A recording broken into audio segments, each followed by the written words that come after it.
ایک مرتبہ ایک مولانا صاحب جمعہ کا خطبہ دے رہے تھے۔ اس خطبہ کے بعد ایک آدمی ان کے پاس آیا اور ان سے کہا کہ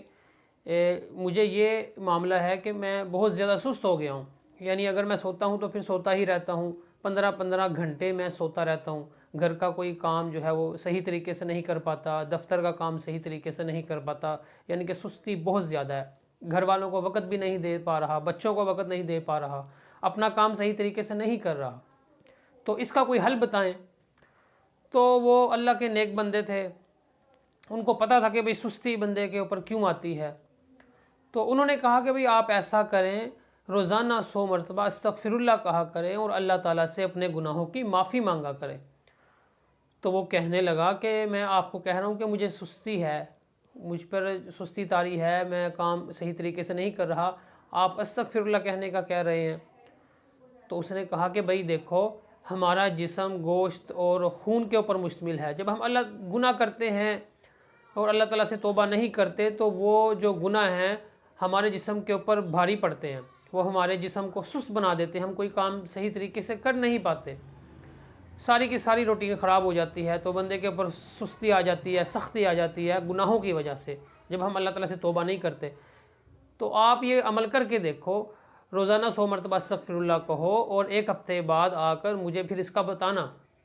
تو وہ بندہ پھر چلا گیا اور ہر ہفتہ اس نے جو ہے وہ روزانہ 100 مرتبہ استغفر اللہ کہنا شروع کر دیا، اللہ تعالیٰ سے اپنے گناہوں کی معافی مانگنا شروع کر دی۔ تو ایک ہفتے بعد آیا اور ان جو ہے وہ مولانا صاحب کے ہاتھ چومنے لگا اور کہنے لگا کہ آپ نے کیا جو ہے پر اثر مجھے وظیفہ بتایا، کیا پر اثر آپ نے طریقہ بتایا ہے کہ اس سے تو میری زندگی ہی تبدیل ہو گئی ہے۔ اب میں روزانہ کبھی 100 مرتبہ استغفر اللہ کہہ لیتا ہوں، کبھی 400 مرتبہ، کبھی 1000 مرتبہ، اس طرح کہنے سے تو میرے زندگی کے اندر جو ہے وہ ایک بہت بڑی تبدیلی رونما ہو گئی ہے، میری جو سستی ہے وہ ختم ہو گئی ہے۔ پہلے میں بچوں کو وقت نہیں دے رہا تھا، اپنے بچوں کو بھی وقت دیتا ہوں، پہلے میں 15 گھنٹے سوتا تھا لیکن اب 7 گھنٹے سے بھی کم سوتا ہوں، جو میرے لیے کافی ہے۔ اب میں گھر والوں کو بھی جو ہے وقت دے رہا ہوں، دفتر کو صحیح وقت دے رہا ہوں اور اب اپنا کام پوری محنت کے ساتھ کر رہا ہوں، پورے جوش کے ساتھ، جذبے کے ساتھ، وہ جوش ولولہ میرے اندر یہ استغفر اللہ کہنے کے بعد آ گیا ہے۔ تو آپ کا بہت شکریہ کہ آپ نے مجھے یہ وظیفہ بتایا۔ تو یہ حدیث کا مفہوم بھی ہے کہ جو بندہ روزانہ استغفار پڑھتا ہے، استغفر اللہ کرتا ہے، اللہ تعالیٰ سے اپنے گناہوں کی معافی مانگتا ہے، تو اللہ تعالیٰ اس کے مال میں برکت دیتے ہیں، اس کو بیٹے عطا کرتے ہیں، اس کو بغات دیتے ہیں، نعمتیں دیتے ہیں۔ کوئی بھی مشکل پریشانی، کوئی بھی جو ہے وہ انسان کو درپیش ہو، کوئی مسئلہ درپیش ہو تو استغفر اللہ کی کثرت کرے۔ نبی علیہ السلام بھی ایک نشست کے اندر روزانہ 70 مرتبہ استغفر اللہ ایک نشست کے اندر کہہ دیا کرتے تھے۔ تو نبی علیہ السلام تو گناہوں سے پاک تھے، وہ بھی استغفر اللہ، اللہ تعالیٰ سے گناہوں کی معافی مانگتے تھے۔ تو ہم جو ہے ہم تو گناہ گار بندے ہیں، تو ہمیں بھی روزانہ استغفر اللہ کی کثرت کرنی چاہیے۔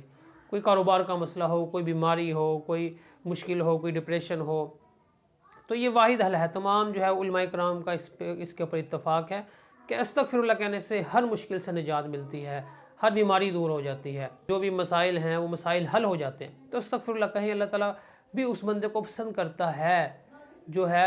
گناہ، جس سے گناہ ہو جائے وہ اس کے بعد اللہ تعالیٰ سے معافی مانگے۔ استغفار کرنے والے کو اللہ تعالیٰ پسند کرتے ہیں۔ کوئی نوجوان جب استغفر اللہ کرتا ہے تو آسمانوں کے اوپر چراغاں ہوتا ہے، اللہ تعالیٰ بہت خوش ہوتے ہیں استغفار کرنے سے۔ ایک بندہ گناہ کے اندر مبتلا ہے، پھر وہ توبہ کر لیتا ہے تو اللہ تعالیٰ بہت خوش ہوتے ہیں، راضی ہوتے ہیں جو بندہ توبہ اور استغفار کرتا ہے، اور اللہ تعالیٰ اس بندے کو نوازتے ہیں۔ تو روزانہ جو ہے وہ استغفار کی کثرت کریں، آپ کے ہر کام جو ہے اور مشکل میں آسانی ہوگی، تمام کام آپ کے اللہ تعالیٰ بنا دے گا۔ اس ویڈیو کو زیادہ سے زیادہ شیئر کریں تاکہ دوسروں کا بھی فائدہ ہو، اور اگر آپ چینل پر نئے ہیں تو چینل کو ضرور سبسکرائب کریں۔ اللہ حافظ۔